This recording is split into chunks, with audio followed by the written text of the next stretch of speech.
ভাই হলো আমাদের পুরোনো কাস্টমার, অনেক আগের কাস্টমার আছে। A35 নিতে স্যামসাং গ্যালাক্সি, তো কালার চয়েস হলো কি কোন কালারটা, আইস ব্লু কালারটা নিতেছে। তো অনেক মার্কেট থেকে ঘুরে আসে, আমাদের থেকে বেস্ট প্রাইসে নিতেছে। তো এখন ভাই এটা আনবক্সিং করবে, আমাদের চমক দেখানো হবে এখনই। ভাই একটু আনবক্সিং করেন। কাটার কোথায় না পাইলে আমরা এখানে বের করেছিলাম পিছনে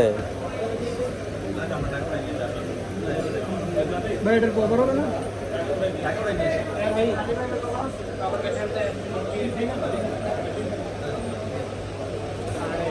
একটা প্রোটেক্টর তো ফ্রি লাগাই দিবেন ভাই আপনাদের কাটার নাই, কাটার ছাড়া কাজ করবেন কি? অনেকগুলো সত্যি কথা প্রোটেক্টরও লাগবে একটা ভাই আর অনুভূতি কি ভাই কি বললেন? অনেক হ্যাপি ভাই। তো ঠিক আছে, আমাদের এখন একটা ওপেন হবে ইনশাল্লাহ, যে ভাইয়ের ফোনটা ভালো থাকে।